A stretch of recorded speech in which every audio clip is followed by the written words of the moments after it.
Tenemos presidente electo luego de ¿cuántos días, Jaime? 43 días, ¿no? 43 días de la elección, finalmente es así, y hay muchos retos que va a tener que emprender.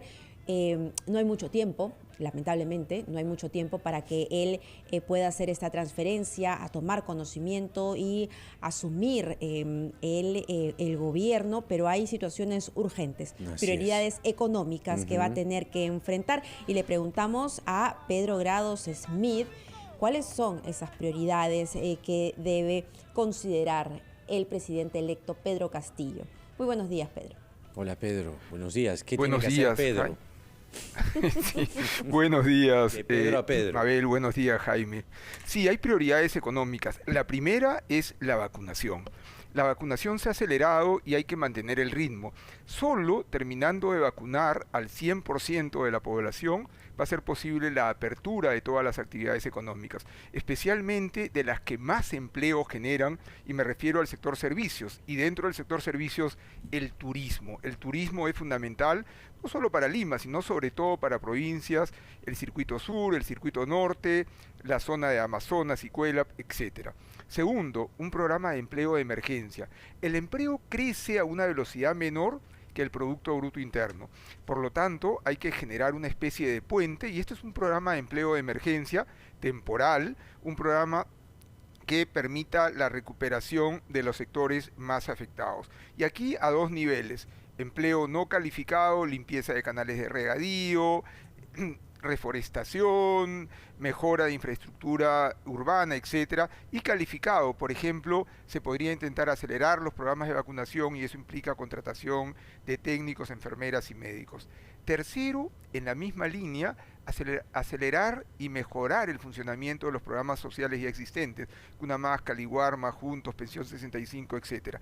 Recordemos, y esto pocas veces se menciona, que si bien la pobreza se redujo de más de 50 a 20% en 20 años, no fue solo por crecimiento de la economía, sino por el crecimiento de estos programas sociales. Por lo tanto, hay que trabajar en ellos. Y de ahí lo que tiene que ver más con el mediano plazo y urgente.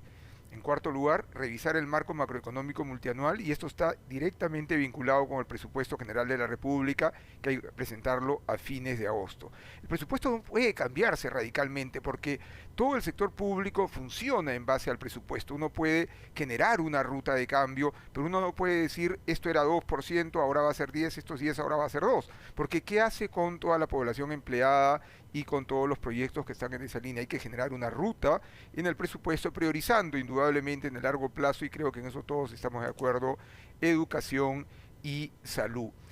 En sexto lugar, definir el equipo técnico. Esto es fundamental. Se ha hablado del Banco Central de Reserva, del mantenimiento del doctor Julio Velarde. El Banco Central tiene 7 directores, Julio Velarde es uno de 7, los otros 3 los propone directamente el presidente de la República, y los otros 3 son nombrados por el Congreso.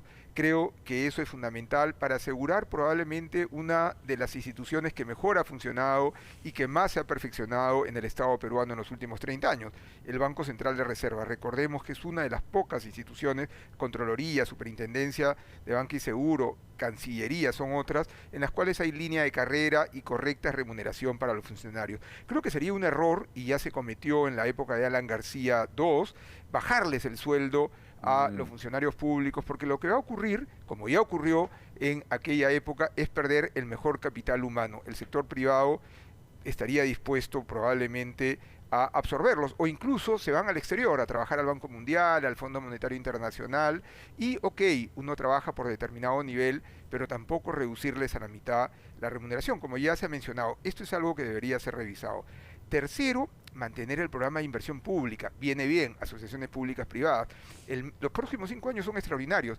El Metro de Lima se va a terminar, la línea 2 del Metro de Lima, el aeropuerto de Lima, que es un aeropuerto de 10 millones, va a pasar a un aeropuerto de 50 millones de personas año, y otros proyectos de irrigación, el proyecto de irrigación Chavimochic 3 y el proyecto Magis en Arequipa.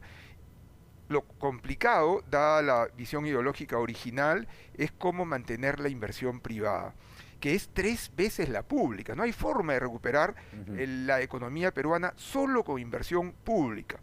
Y finalmente, diría yo, indudablemente la lista es aún mayor, generar consensos. Eso es fundamental. Hay que llegar a acuerdos Ejecutivo-Congreso, hay que llegar a acuerdos con el sector empresarial, con los trabajadores en general, porque solo con consensos se va a lograr un crecimiento sano.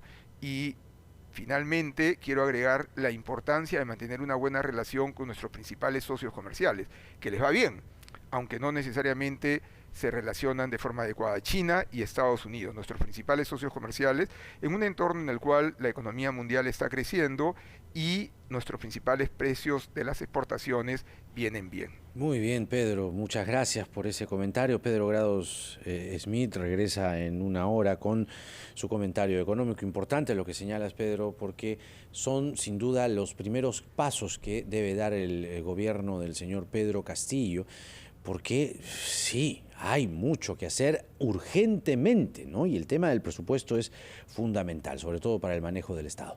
Gracias, Pedro. Nos reencontramos en una hora. 6:42.